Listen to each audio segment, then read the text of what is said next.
Paper 1. Topic: The Freedom Struggle, its various stages and important contributors/contributions from different parts of the country. 100th year of Montford Reform. What to study? For prelims and mains. Features and significance of 1919 Act. Context: this month marks the 100th year of the publication of the Report on Indian Constitutional Reforms, commonly known as a Montagu-Chelmsford Report MCR.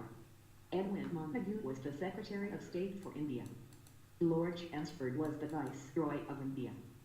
Features of the Act. It relaxed the central control over the provinces by demarcating and separating the central and provincial subjects. The central and provincial legislatures were authorized to make laws on their respective list of subjects. However, the structure of government continued to be centralized and unitary. It further divided the provincial subjects into two parts: transferred and reserved.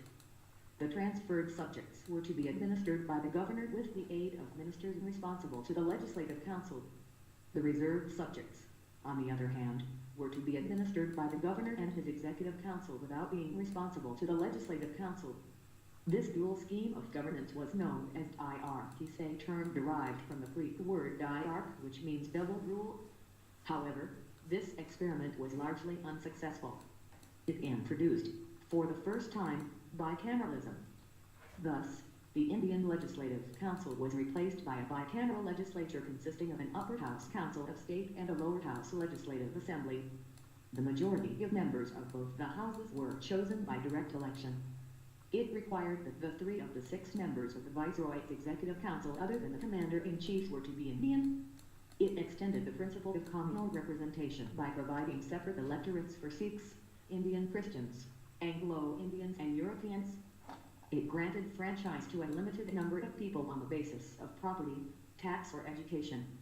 It created a new office of the High Commissioner for India in London and transferred to him some of the functions hitherto performed by the Secretary of State for India. It provided for the establishment of a Public Service Commission. Hence, the Central Public Service Commission was set up in 1926 for recruiting civil servants. It separated, for the first time, provincial budgets from the central budget and authorized the provincial legislatures to enact their budgets.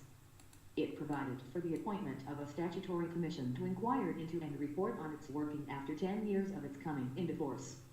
How was it received by Indians?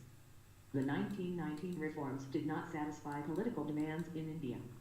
The British repressed opposition, and restriction on the press and on movement were reenacted through the Rowlatt Acts introduced in 1919.